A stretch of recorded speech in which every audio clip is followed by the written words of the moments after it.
Buenas noches. Como siempre digo, es un privilegio poder estar acá con nosotros. Siempre es un privilegio poder servir al Señor. He sido invitado, por la gracia de Dios, a hablar con ustedes acerca de la fe, ¿no?, después de la Pascua. Y evidentemente se refiere a la Pascua de Resurrección. Porque como ustedes saben, hay dos Pascuas. Está la Pascua que se celebró cuando Jesús entró en la última cena, que era la Pascua del pueblo hebreo que Dios sacó de Egipto con mano fuerte y brazo extendido. Y está la Pascua de la Nueva Alianza, el Nuevo Testamento, en Cristo Jesús.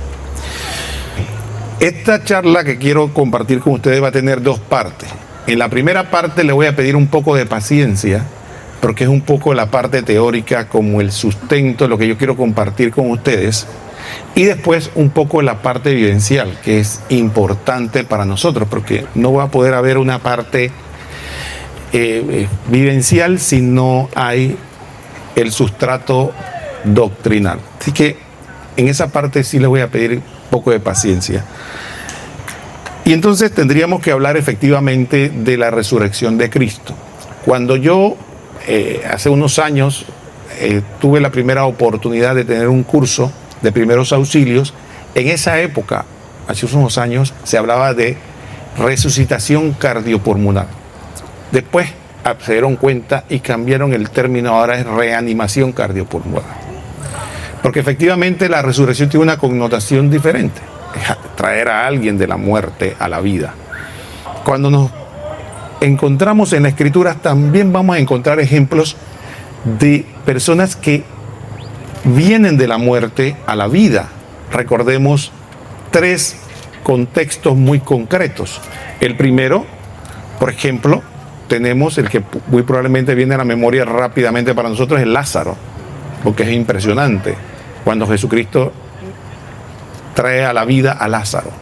También tenemos, acuérdense, la hija de Jairo, cuando estaban ya los flautistas y demás, llegó Jesús, ella no está muerta, está dormida. Y Talita cum, le dice: niña, a ti te digo, levántate. Y tenemos el anónimo, porque no sabemos, solo conocemos que es el hijo de la viuda de Naín, que iba al cortejo fúnebre caminando y entonces se encuentra con Jesús. Jesús se compadeció de la viuda y resucita. Pero todos ellos tienen algo en común. Ellos volvieron a la vida, pero volvieron a morir. Por eso podríamos llamarle que ellos revivieron, no resucitaron.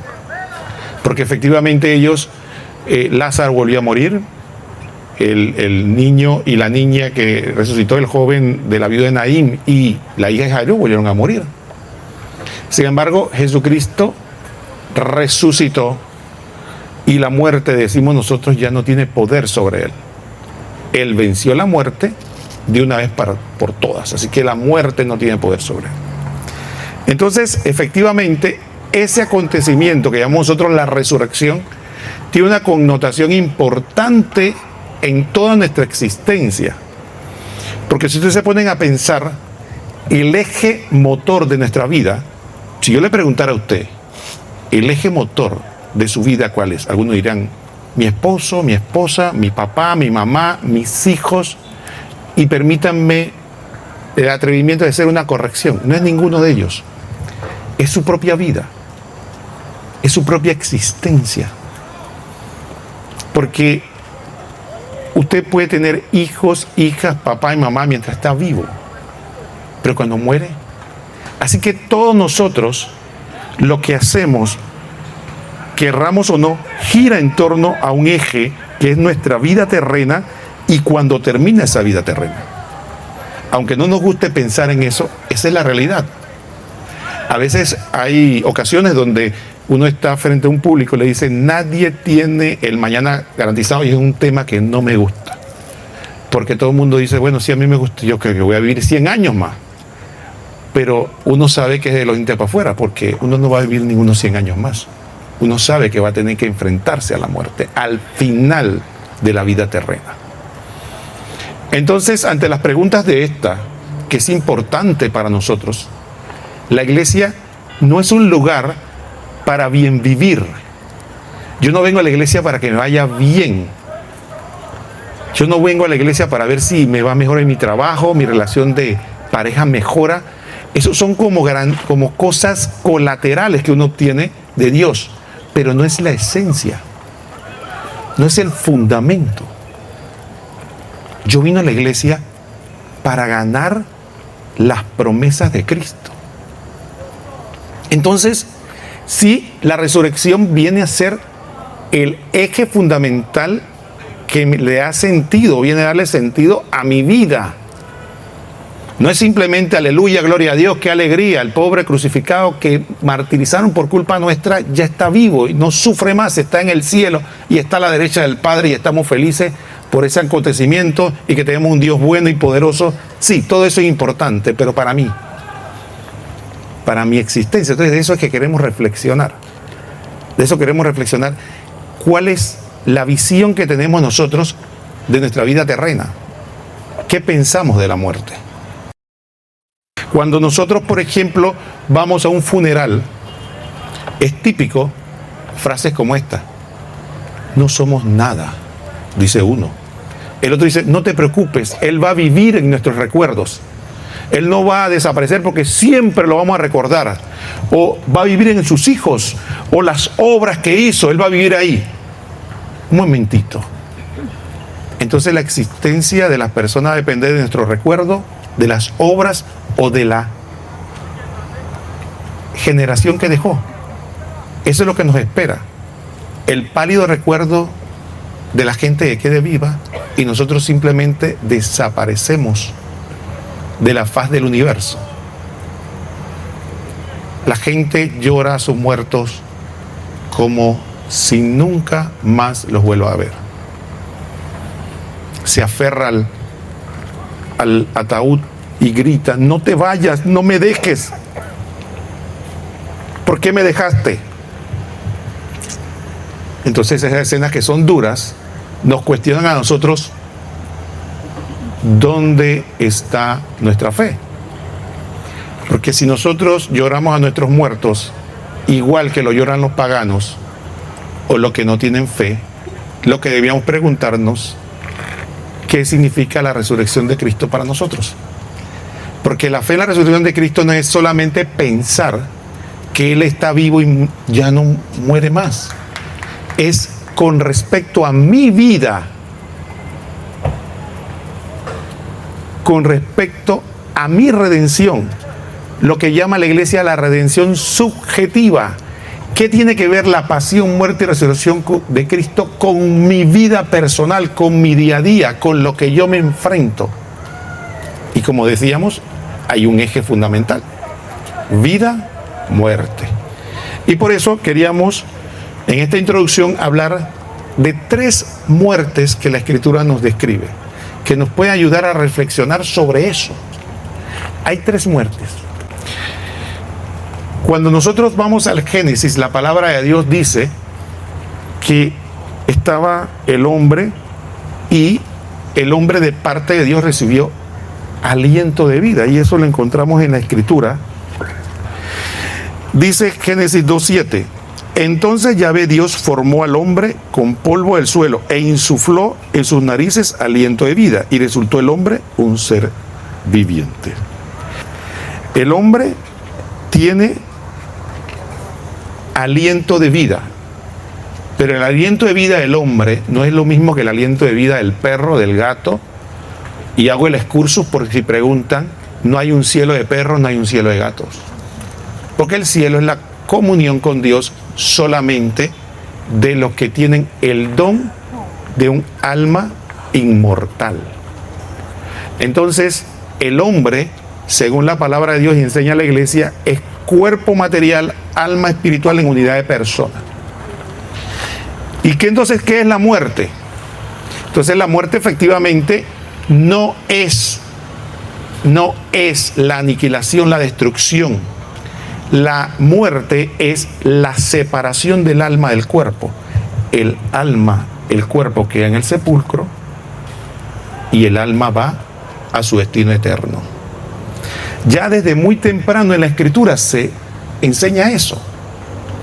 Ya, por ejemplo, cuando vemos la narración de la muerte de Raquel, la esposa de Jacob, de hecho, la que él más quería, cuando muere Raquel, y mire cómo dice la palabra de Dios.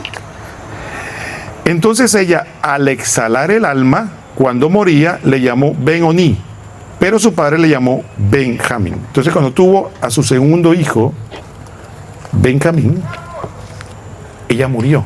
Pero la Biblia, ¿cómo lo describe? Exhaló el alma. ¿Por qué? Porque efectivamente, recuerden que las cosas espirituales necesitan algo material para explicarse. Entonces la asociación del espíritu ha sido, siempre se pone en comparación, como el espíritu es algo inmaterial, y lo inmaterial solo se puede razonar, no se puede imaginar. Yo le pregunto, imagínese el alma. ¿Cómo se puede ser el alma? Imagínese, no se lo puede imaginar. ¿Y dónde está el alma? ¿Dedo gordo de la mano o del pie o en el cabello? ¿Dónde está el alma? El alma está en todo el cuerpo, pero no está en ninguna parte, porque como es inmaterial, no ocupa lugar. ¿Se dan cuenta? Entonces es un concepto que no se puede imaginar, se puede pensar. Uno puede pensar en algo inmaterial, pero no lo puede imaginar. Entonces, ¿cómo es el espíritu? ¿Cómo es lo inmaterial? Bueno, es como la brisa que se mueve, que no saben de dónde viene y no saben a dónde va. Así es el espíritu. ¿Cómo es el alma? Bueno, el alma es como la respiración. ¿Y cómo es la muerte? Bueno, la muerte es cuando la gente exhala el último aliento y en ese momento el alma se separa del cuerpo. Y no es que el aire que exhaló es el alma, sino es para hacer la analogía y poder explicar algo que es espiritual, inmaterial y que ocurre, pero que uno lo pueda imaginar o entender o transmitir. Entonces sí presentan como la exhalación, la separación del alma del cuerpo. El alma efectivamente se separa, el cuerpo queda acá, y el alma no fue creada para la destrucción. Por eso nosotros sabemos que el alma es inmortal, porque miren lo que dice el libro de las sabidurías, Sabiduría 2:23, dice: porque Dios creó al hombre para la inmortalidad y lo hizo a imagen de su mismo ser. Entonces algunas personas preguntan, ¿y que cómo esto de la imagen del mismo ser, a qué se refiere? ¿Por qué nosotros somos hechos a imagen y semejanza de Dios si somos diferentes físicamente? Volvemos al tema espiritual. Cuando decimos que el hombre es hecho a imagen y semejanza de Dios, no nos referimos a nuestra semejanza física, ni siquiera de carácter.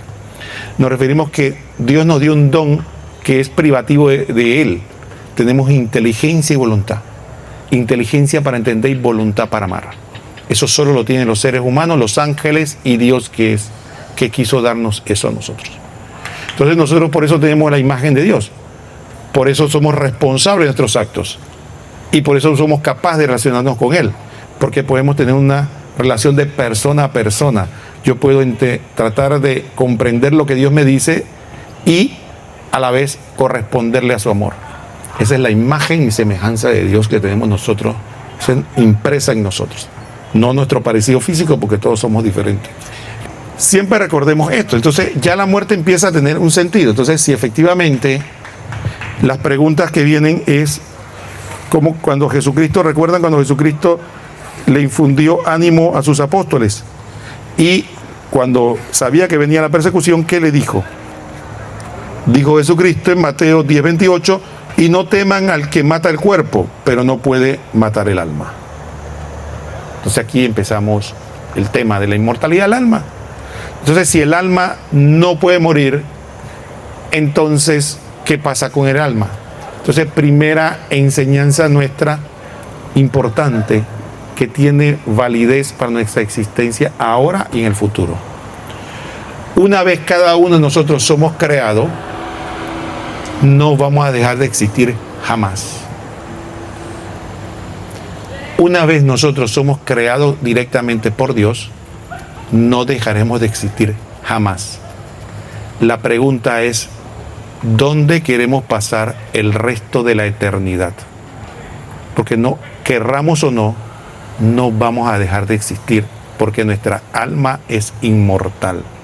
Eso significa que cuando se dé la separación del alma del cuerpo, vamos a ir a un destino eterno. El cuerpo se va a quedar aquí, pero el alma, y en el alma es donde está la esencia que somos nosotros. Nuestra memoria, nuestra inteligencia, nuestros sentimientos, nuestro recuerdo, todo. El hecho que no tengamos cuerpo no va a ser como que vamos a desaparecer. No va a ser una nube de humo. Somos nosotros mismos. Esa es la primera pregunta. No tengamos miedo a la muerte. Pero entonces, ¿qué pasa después de esa muerte?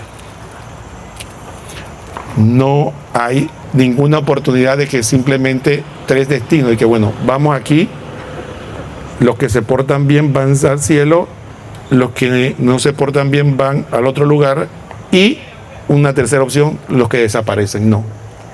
Todo ser humano en esta tierra, desde que empieza, Dios le infundió el alma, no va a desaparecer jamás. Pregunta de examen: ¿cuándo se infunde el alma en la persona? En el momento de la concepción. ¿Y cuál es el momento de la concepción? No cuando nace, cuando nace un ser humano. ¿Cuál es el momento de la concepción? Cuando se une el óvulo y el espermatozoide. Por eso es que el aborto, o inclusive, vean cuenta que la fe católica toda está concatenada. Por eso, las pastillas que se toman y no permiten que el óvulo fecundado se anide, es un aborto. Y por eso la iglesia lo prohíbe, porque están matando seres humanos que tienen cuerpo y alma. Cuerpo en desarrollo, pero alma totalmente. Por eso matar al niño antes de nacer, aunque sea microscópico, o aunque sea a nivel celular, o aunque sea a nivel más pequeñito, es un asesinato. Porque tiene lo mismo que nosotros. Tiene cuerpo y alma en unidad de persona, y por lo tanto es una persona con dignidad y derechos. Entonces, a partir de que la persona, en la concepción, en el seno de su madre, empieza a existir por la gracia de Dios, porque recordemos, cuando ustedes dicen que Dios los creó a cada uno de ustedes de manera particular, entonces la gente dice, no, pero si lo que me creó a mí fue mi papá y mi mamá, tuvieron una relación sexual, y ahí salí yo y mamá, y entonces hay unos incluso que dice, la madre que me dio el ser. El que le dio el ser a ustedes es Dios, no la mamá. La mamá aportó un óvulo, el papá aportó un espermatozoide. Se unieron y el que le dio vida, el que le dio esencia, sustancia, Dios, le infunde ahí un alma inmortal y a partir de ahí empieza a ser un ser humano, creado directamente con Dios, con todas sus características. Y por eso dice que los papás somos colaboradores de Dios, porque Dios permite que nuestro accionar colabore en la parte material para que empiece a existir un ser humano. Entonces no, ni el papá ni mamá es la mamá, ni tampoco yo te di el ser, o tú me debes tu vida. A la única que nosotros le debemos la vida es a Dios. Ni a papá, ni a mamá, ni a nadie, a Dios. Es el único que le debemos todo. Por eso, cuando uno tiene que decidir entre papá y mamá y Dios, a favor de Dios. Entre esposa y esposo y Dios, a Dios. Y siempre primero es Dios. Shema Israel, el Señor tu Dios es uno. Amarás al Señor tu Dios con todo tu corazón, con toda tu alma, con todas tus fuerzas, con todo tu ser. Porque el Señor dijo, el que ama a padre y a madre más que a mí, no es digno de mí. Aprender a darle a Dios su lugar. Es el primero en todo, siempre. Entonces, ¿qué pasa? El ser humano empieza a existir y de ahí que tiene esa alma inmortal, no importa si muere antes de nacer o si muere después de 100 años, nunca va a dejar de existir. ¿Pero qué va a pasar con ese ser humano? Bueno, puede ser que ese ser humano viva acá en Brisas del Golfo y viva muy bien, ¿no? La pase bastante bien, coma bien, duerme bien, se va a sus paseitos, pero lamentablemente no le importa con el prójimo. Entonces dice Lucas 16:22, ¿qué pasó con esa persona que vivía en Brisa del Golfo? Sucedió pues que murió el pobre y los ángeles se lo llevaron al seno de Abraham. Murió también el que vivía en Brisa del Golfo y fue sepultado. Y estando en el Hades sobre tormentos, levantó los ojos y vio de lejos a Abraham y a Lázaro. Entonces aquí empezamos un tema. No todo es color de rosa. No todos nos vamos para el cielo. Eso fue falsa publicidad. Eso es publicidad engañosa. Eso de que todos vamos a ir al cielo es mentira. Y eso de que el hecho de que no se hable del infierno hoy día no significa que no exista. Usted puede pasarse toda la vida ocultándole a sus hijos la droga, la pornografía, pero seguirá existiendo. Más vale que le hable de los peligros que hay, porque si no, pueden caer en ellos. Igual pasa con el infierno.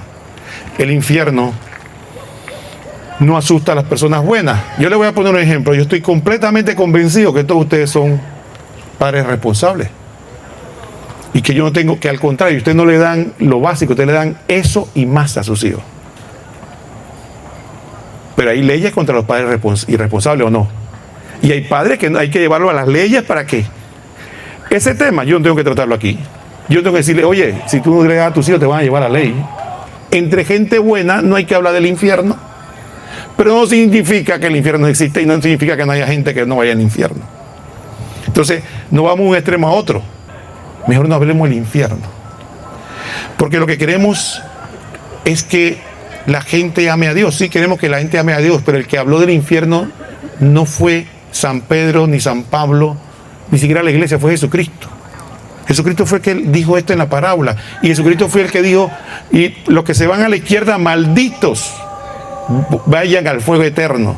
Jesucristo fue el que usó la figura de, en el rechinar de dientes, estarán allá afuera, en el rechinar de dientes. Entonces sí, hay una posibilidad de poder irse al infierno por toda la eternidad. ¿Por qué? Porque tenemos un alma inmortal. La pregunta es, una vez visto esto, ¿qué es el cielo y qué es el infierno? Porque Jesucristo fue a la muerte, ¿no? Y le dijo, yo me voy. Como dicen los panameños, voy y vengo. Me dijo más o menos eso a los apóstoles. Voy y vengo. ¿Y qué va a hacer allá? Bueno, allá hay muchas mansiones. Voy a prepararles algunas y después voy a venir a buscarlos. Imagínense que Jesucristo se apareciera en sueño a nosotros y nos dijera eso. Me fui a preparar una casa y vengo a buscar. Dice, no, pero ¿cuándo? ¿Esta noche? No, esta noche no, yo no tengo nada preparado. Entonces la pregunta es si queremos ir al cielo o no. La ventaja que tenemos nosotros es que nosotros no vamos a decidir cuándo. Dios lo decide. Pero la pregunta es cómo está nuestro deseo. Pero es que yo creo en la resurrección de Cristo. Pero si yo creo en la resurrección de Cristo, me encanta este mundo. Me encanta. A mí me encanta mi mujer y mis hijos. Me encanta. Pero la pregunta es más, me encanta mi trabajo también. Pero la pregunta es, si usted, cuando tiene un día tremendo de trabajo y va, digamos, en un transporte, un Uber, hacia su casa, ¿cuál es el anhelo de su corazón que tiene esa ropa que le pesa, esos tacones que le duelen los pies? Dice, yo quiero llegar a mi casa para quitarme todo esto y por fin descansar. Entonces imagínese que usted va en el Uber y el Uber lo lleva y lo pone enfrente de la casa y dice, ya se acabó el paseo, no podemos dar otra vuelta en el tranque, que yo no tengo que regresar a la casa. Entonces la mujer lo sigue, que usted no quiere venir, no quiere, se bajó y se fue de nuevo. Bueno, eso somos nosotros. El Uber es esta vida. Nosotros transitamos esta vida. Así mismo, transitamos esta vida, cuya meta es el cielo.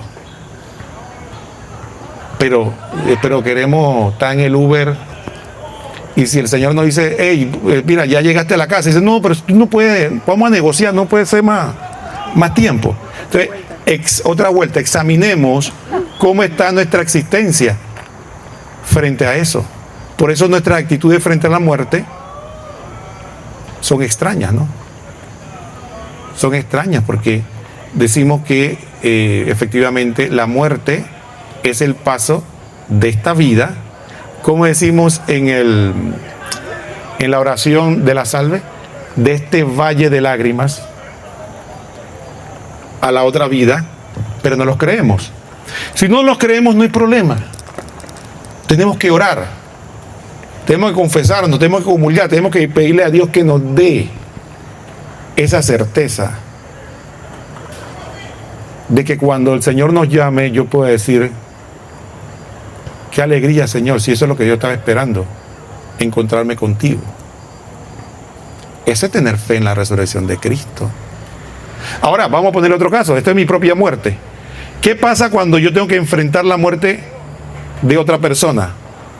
La primera cosa que yo debo pensar es que, no pobrecito si se murió. Entonces, ¿de qué debíamos preguntando? ¿Se habrá salvado? Porque nosotros vamos a la misa y el sacerdote, como no sabe la vida que lleva la persona, por misericordia asume que. Pero el sacerdote no es el juez. El sacerdote no es el que dice, ya este se fue para el cielo. No, es Dios. Entonces, cuando alguien muere, uno debía preguntarse, va a un funeral, ¿se habrá salvado?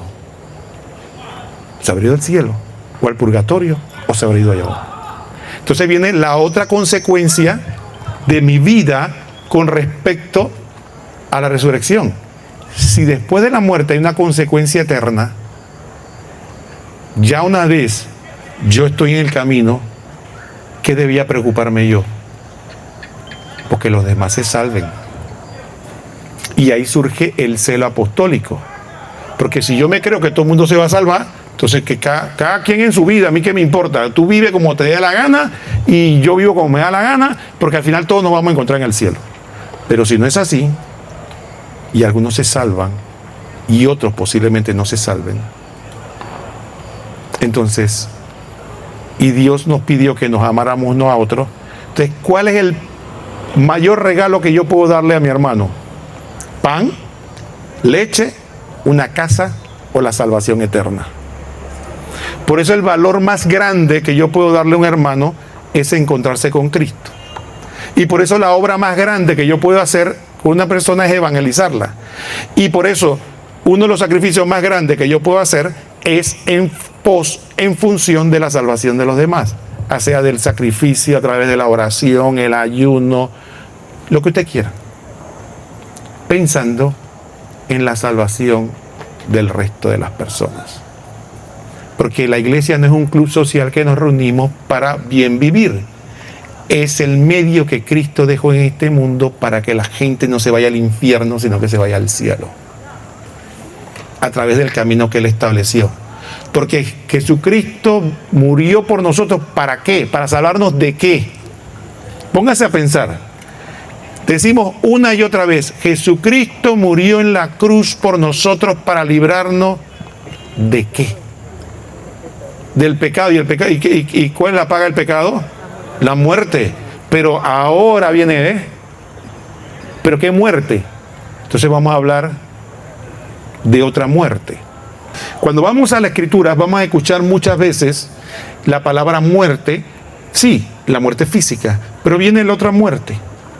Hay una muerte que se llama muerte espiritual, donde va a haber personas que vamos a ver vivito y coleando y tal vez con más salud que nosotros, pero están muertos espiritualmente. Jesucristo vino a salvarnos del pecado y la muerte. Miren lo que dice la Escritura. Dice 1 Timoteo 5:6. Estaba hablando de unas viudas, ¿no? Que cuando enviudaban se dedicaban a la vida libertina. Estaba hablando a Timoteo. Dice, la que en cambio está entregada a los placeres, aunque viva, está muerta. ¿Qué significa ese juego de palabras? Otro texto, Santiago 1:15. Después de la concupiscencia, cuando ha concebido a luz al pecado, y el pecado, una vez consumado, engendra la muerte. El pecado, si nosotros hemos pecado y ninguno se ha muerto físicamente, ¿qué muerte es esta? Y dice Santiago 5:20, sepan que el que convierte a un pecador de su camino desviado, salva un alma de la muerte y cubrirá multitud de pecados. Lo que decía yo, del apostolado. Si ustedes quieren reparar los pecados que han hecho a lo largo de su vida, el método más eficiente, claro, es trabajar por la salvación de las almas de los demás. Y no todo el mundo tiene que ser predicador. Usted puede hacerlo con el apostolado de la oración, con el apostolado de la donación, con lo que usted pueda, con el testimonio, pero tenemos que trabajar a sol y asombra por la salvación de los demás. La mía primero, la suya primero y después la del resto y de todos. Porque cuando rezamos el rosario decimos: oh Jesús mío, perdona nuestros pecados, líbranos del fuego del infierno, lleva al cielo a todas las almas, especialmente a las más necesitadas de tu misericordia. ¿Cuáles son las más necesitadas de tu misericordia? Las más malas, pues. Lo que nosotros decimos, los más malos, esos son. Ahí hay una reunión de políticos, los más granados de la sociedad. Cuando tú no oyes hablar de un político, generalmente... Pero yo les voy a poner un ejemplo más extremo. Imagínense un político corrupto, alguien que ha robado y ha sido descarado y se ha hecho millonario con la plata del pueblo y ha hecho que niños pasen hambre por su culpa. ¿Qué es lo que decimos? ¡Que se vaya al infierno! No, señor. No, señor. Hay que orar, hay que sacrificarse, hay que para que se salve. Porque en esto consiste el amor de Dios, que cuando éramos sus enemigos, Él envió a su propio Hijo a morir por nosotros. Y así es el amor de Dios, que Dios nos amó primero. Y el amor de Dios es así, porque el amor de Dios hace salir el sol sobre justos e injustos. Y mientras estamos en esta tierra, la batalla es por las almas. La batalla. ¿Usted cree que porque un sacerdote decide no casarse, vivir una vida en soledad, en celibato, y muchas veces por las incomprensiones de la gente, por qué lo hace? Porque no tenía mejor profesión que tomar en la universidad? Es por el celo de las almas. Dios puso en el corazón de ese hombre celos por las almas. Él se va a desgastar toda su vida para que la gente se salve. Y es parte de nuestra labor también. Esa muerte espiritual se debe a ¿qué? ¿Cuándo se muere espiritualmente alguien? La segunda muerte. La primera muerte era la primera muerte física. ¿Cuál es la segunda muerte? La muerte espiritual. ¿Cuándo se da la muerte espiritual? A ver si alguien me ayuda. ¿Cuándo morimos espiritualmente? ¿Cuándo? Cuando estamos en pecado. Por ejemplo, si yo... Bueno, vamos a ponerlo de la siguiente manera. ¿Todos los pecados son iguales? Ok, voy a poner un ejemplo. Es lo mismo que si un niñito abofetea a su mamá que si abofetea al hermanito. No, ¿verdad? Entonces, ¿es lo mismo insultar a una persona que meterle un balazo en la cabeza? No. Entonces, todos los pecados no son iguales. Entonces, ¿cuál es la diferencia entre un pecado y otro? Mortales y veniales. ¿Por qué se le llama pecado mortal? El pecado mortal se le llama porque el que lo comete mata su alma espiritualmente. Significa que, ¿se acuerdan que la muerte física qué era? La separación del alma del cuerpo. La muerte espiritual es la separación del alma de Dios. Cuando usted está en estado de gracia, usted está en unión con Dios. El pecado venial daña esa relación. Es como cuando Sara y yo venimos en el carro y tenemos una pequeña discusión, pero después nos acostamos juntos. Entonces tenemos nuestro clinch, pero seguimos ahí, pues. Entonces, esa es la pelea que tuvimos nosotros con Dios, ¿no? Un pecado venial es eso. Tuvimos nuestro clinch con Dios, nos pusimos bravos, pero tenemos la relación. Pecado mortal es cuando la gente habla de divorcio. Me voy y agarro la maleta y me voy de la casa. Se separaron. Entonces, pecado mortal es yo separo. ¿Y cómo yo vuelvo a tener la gracia? Confesándose. Solamente el sacramento de la confesión vuelve a retomar la gracia, la unión con Dios. Entonces, ¿qué pasa? Cuando yo me separo espiritualmente a través de un pecado mortal, yo, a partir de ese momento, si yo muero en ese estado, ¿a dónde me voy? Al infierno. ¿Y por qué me voy al infierno? Me voy al infierno porque Dios está bravo por lo que hice. No. Porque tengo libre albedrío en la vida terrena para decidir con quién quiero estar en comunión. Y si la muerte me sorprende separado de Él, Dios respeta mi decisión y me manda a la eternidad separado de Él. Y ahí venimos con la tercera muerte. ¿Cuál es la tercera muerte? La tercera muerte es la muerte eterna. Y si la separación, la muerte primera, la separación del alma del cuerpo, la muerte espiritual era la separación del alma de Dios, la muerte eterna, ¿cuál es? La separación de Dios eterna. Eterna de Dios. Entonces, eso le llaman la segunda muerte. ¿Qué es lo que aparece en la Escritura? En la Escritura dice: el que tenga oídos, oiga lo que el Espíritu dice a la iglesia. El vencedor no sufrirá daño de la muerte segunda. O sea, la muerte segunda. Pero algunos dirán, bueno, ¿y qué es la muerte segunda? Apocalipsis 20, 14 al 15. La muerte y el Hades fueron arrojados al lago de fuego. Este lago de fuego es la muerte segunda. Y en el que no se halló inscrito en el libro de la vida, será arrojado al lago de fuego. Entonces, esa es la muerte segunda. Entonces, hay tres muertes. Está la muerte física, está la muerte espiritual y está la muerte eterna. Empieza a cobrar sentido para nosotros las frases que escuchamos en la iglesia.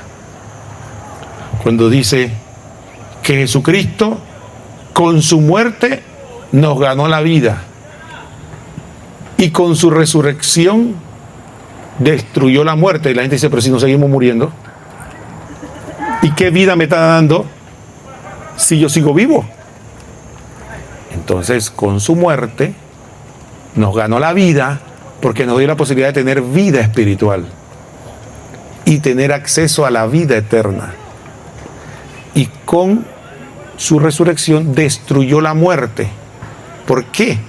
Porque dio la posibilidad de que la muerte espiritual no tuviera dominio sobre nosotros, sino tuviera dominio la vida de Dios. Dice la carta a los Hebreos: Jesucristo destruyó el poder del que nos tenía dominado por miedo a la muerte, Satanás. Satanás tenía sometido al hombre al poder de la muerte, tanto de la muerte física, porque con el engaño que le dio a Adán, introdujo la muerte física, con la tentación introdujo la muerte espiritual, la pelea del hombre con Dios, y él se quiere llevar a todo lo que pueda a la muerte eterna, que es el infierno. Entonces Jesucristo vino a vencer, a destruir esas tres muertes. Pero la consecuencia para nuestra vida es esta, fundamentalmente. Entonces, la resurrección de Cristo es un llamado fehaciente de Dios a que nos salvemos. Pensemos un momento en esto. Cuando nosotros tenemos hijos, hay padres que tienen la gran dicha de tener hijos aplicados. No hay que explicarle nada y estudian solo. Bueno, eso en la iglesia son los santos.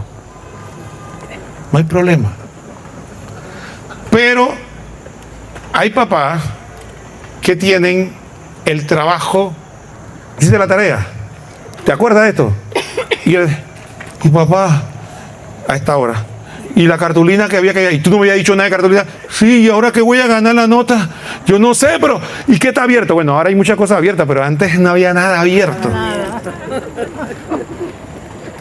Y entonces, esos hijos que no les gusta estudiar, el papá dice, ¿cómo yo te hago entender que tú necesitas estudiar? ¿Cómo yo te hago entender? Tú no ves que yo me sacrifico, trabajo, me esfuerzo para que tú estudies.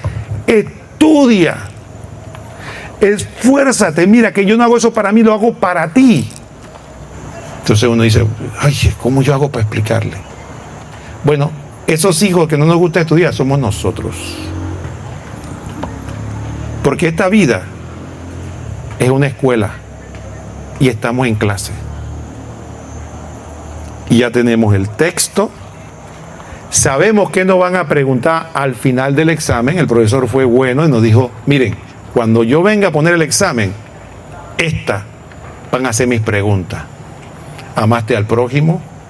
¿Fuiste bueno? ¿Perdonaste? ¿Trabajaste por su salvación y la salvación de los demás? Eso es lo que nos van a preguntar. ¿Pero qué hacemos nosotros? Todavía hay tiempo. Ey, pero haz la tarea. No, todavía hay tiempo. Y todavía hay tiempo, y no, yo un chancecito aquí, un chancecito acá. ¿Y qué pasa? Hasta que llegamos al examen sin estudiar. El profesor ahí no te va a decir, mira, te voy a hacer una mediana. El profesor dice, mira, tú sabías desde el inicio cuáles eran las preguntas. Es más, me pasé toda tu vida diciendo, conviértete, cambia, te abre a la conciencia, te abrió los hermanos, ¿no?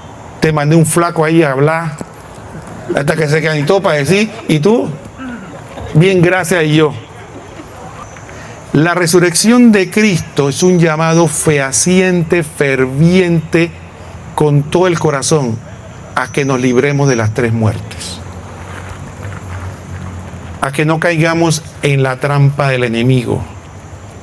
A que luchemos por nuestra salvación y la salvación de los demás. El triunfo está dado, solo tenemos que tomarlo. La iglesia nos enseña que hay una redención objetiva. Jesucristo murió por todos y todos tienen acceso a la salvación.